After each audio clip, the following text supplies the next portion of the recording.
Shalom, perkenalkan nama saya Yohanindun. Saya ingin mempresentasikan hasil proposal penelitian saya dengan judul pengaruh metode blended learning terhadap hasil belajar siswa. Yang pertama, pengertian model pembelajaran blended learning secara etimologis. Istilah blended learning terdiri dua kata, yaitu blended yang berarti campuran dan learning yang berarti pembelajaran. Dengan demikian, blended learning mengandung makna pula pembelajaran mengandung unsur pencampuran atau penggabungan antara satu pola dengan pola yang lain.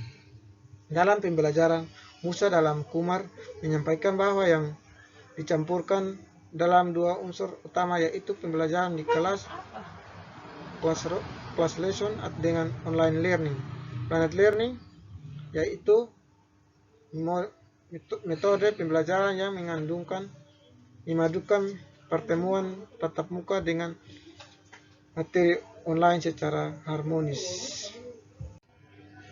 Blended learning ini sebagai kombinasi karakteristik pembelajaran tradisional dalam lingkungan pembelajaran elektronik. Pada awalnya pembelajaran tradisional tatap muka, kemudian makin tinggi teknologi, maka semakin lama waktu pembelajaran beralih menggunakan elektronik murni dalam bentuk online.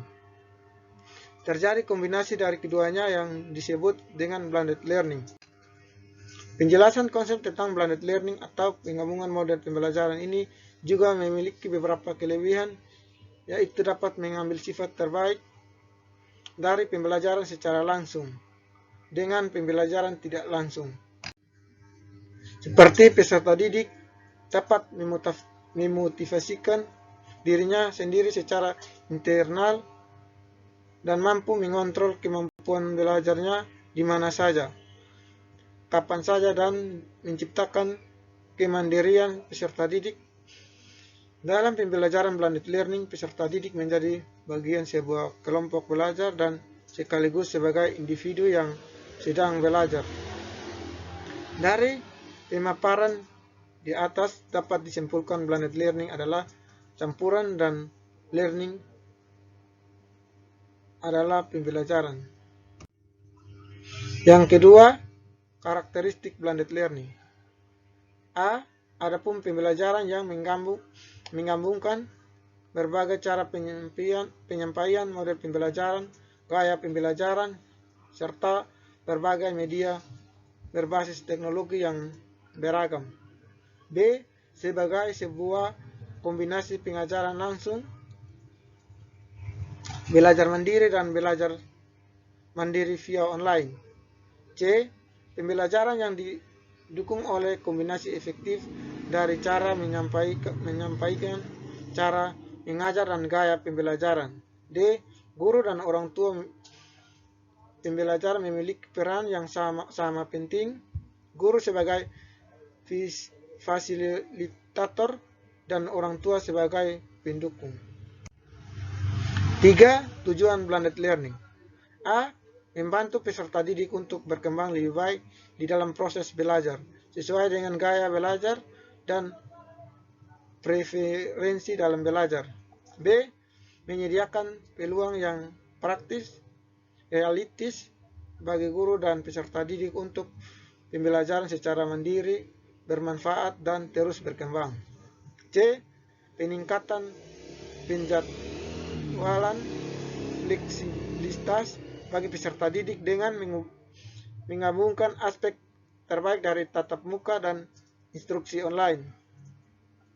Kelas tatap muka dengan menggunakan untuk melibatkan para siswa dalam pengalaman interaktif, sedangkan proses online memberikan peserta didik dengan konten multimedia yang kaya akan pengetahuan pada setiap saat dan di mana saja selama peserta didik memiliki akses internet. D. Mengatasi masalah pembelajaran yang membutuhkan penyelesaian melalui penggunaan metode pembelajaran yang bervariasi. 4. Manfaat blended learning. A. Proses Belajar mengajar tidak hanya tatap muka saja, tetapi ia menambahkan waktu pembelajaran dengan memanfaatkan media online. B. Mempermudah dan mempercepat proses komunikasi antara guru dan siswa atau mitra belajar. C. Membantu memotivasi keaktifan siswa untuk ikut terlibat dalam proses pembelajaran. Hal ini akan membentuk sikap kemandirian pelajar pada siswa. D. Meningkatkan kemudahan belajar sehingga siswa jadi puas dalam belajar. Yang kelima, kelebihan dan kekurangan blended learning. Kelebihan blended learning: A. Dapat digunakan untuk menyampaikan pembelajaran kapan saja dan di mana saja. B. Pembelajaran terjadi secara mandiri dan konvensional. Yang keduanya memiliki kelebihan yang dapat saling melengkapi. C. Pembelajaran lebih efektif dan efisien. D. Meningkatkan aksesibilitas. Dengan adanya blended learning, maka pembelajaran semakin mudah dalam mengakses materi pembelajaran. C. Pembelajaran menjadi lebih luas dan tidak kaku. Kekurangan blended learning: A. Media yang dibutuhkan sangat beragam sehingga sulit diterapkan apabila saran dan prasarana tidak mendukung. B. Tidak meratanya fasilitas yang memiliki pembelajaran seperti komputer dan akses internet. Padahal dalam blended learning diperlukan akses internet yang memadai. Apabila jaringan kurang memadai, akan menyulitkan peserta dalam mengikuti pembelajaran mandiri via online. C. Kurangnya pengetahuan masyarakat terhadap penggunaan teknologi. D. Tidak meratanya fasilitas yang dimiliki pelajar seperti komputer dan akses internet. E. Membutuhkan strategi pembelajaran yang tepat untuk dapat memaksimalkan potensi dari blended learning. Yang keenam, kajian tentang hasil belajar. 1. Pengertian hasil belajar. Hasil belajar merupakan pola-pola perbuatan, nilai-nilai, pengertian, sikap-sikap, apresiasi, dan keterampilan. Maksudnya ialah bahwa hasil belajar merupakan perubahan dari berbagai aspek kemampuan yang dimiliki oleh peserta didik.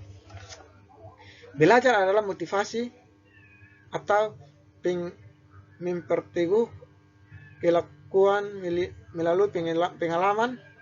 Belajar merupakan suatu proses atau keinginan dan bukan suatu hasil atau tujuan. Belajar bukan hanya mengingatkan, akan tetapi lebih luas dari itu, yakni mengalami, dan hasil belajar bukan suatu penguasaan hasil latihan melalui pengubahan kelakuan.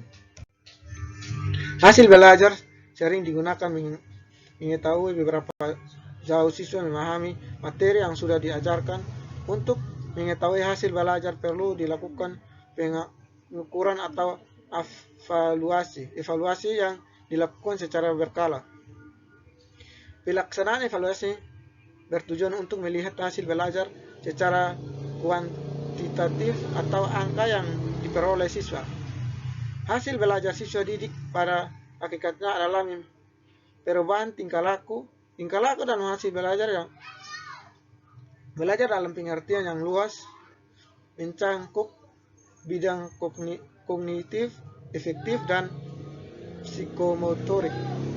Dari pengertian di atas dapat disimpulkan bahwa hasil belajar adalah perubahan tingkah laku yang mencakup bidang kognitif, efektif, dan psikomotorik yang dapat melalui pengajaran. Untuk mengetahui hasil belajar peserta didik, guru harus melakukan suatu tes hasil belajar untuk mengukur tingkat keberhasilan dan ketercapaian dalam proses belajar mengajar. Tes hasil belajar adalah tes yang menggunakan untuk nilai hasil belajar yang telah diberikan guru kepada peserta didik dalam jangka waktu tertentu. Yang ketujuh, faktor-faktor mempengaruhi hasil belajar. Faktor dari dalam diri atau faktor internal yang meliputi kesehatan, inteligensi, minat dan motivasi serta cara belajar. Yang pertama, kesehatan. Kesehatan dapat mempengaruhi belajar seseorang.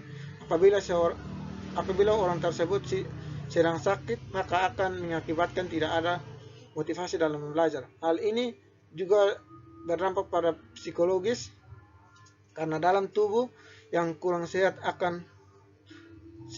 maka akan mengalami gangguan pula pada pikiran. Yang kedua, inteligensi. Faktor inteligensi dan bakat sangat besar sekali mempengaruhi terhadap kemajuan belajar. Seseorang yang mempunyai inteligensi dan bakat yang tinggi dapat memberikan pengaruh terhadap hidupnya. Yang ketiga, minat dan motivasi. Minat yang besar terdapat sesuatu merupakan dasar untuk mencapai tujuan, sedangkan motivasi merupakan dorongan dari dalam maupun luar diri seorang. Umumnya motivasi itu timbul karena adanya keinginan yang besar untuk mencapai sesuatu. Yang keempat, cara belajar. Teknik atau cara yang dilakukan seorang dalam melakukan kegiatan belajar. Cara belajar meliputi bagaimana bentuk catatan yang dipelajari dan pengetahuan waktu belajar, tempat, serta fasilitas belajar lainnya. Cara belajar yang baik akan diciptakan kebiasaan yang baik dan dapat meningkatkan hasil belajar yang baik pula. Faktor dari luar diri atau faktor eksternal meliputi keluarga, sekolah, masyarakat, dan lingkungan sekitar. Yang pertama keluarga.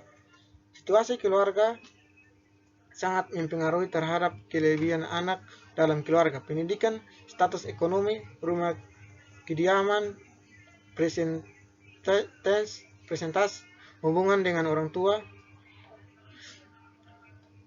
perkataan dan bimbingan orang tua mempengaruhi pencapaian hasil belajar anak. Yang kedua, sekolah, tempat gedung sekolah, kualitas guru, perangkat instrumen pendidikan, lingkungan sekolah, dan rasio guru dan murid per kelas mempengaruhi kegiatan belajar siswa.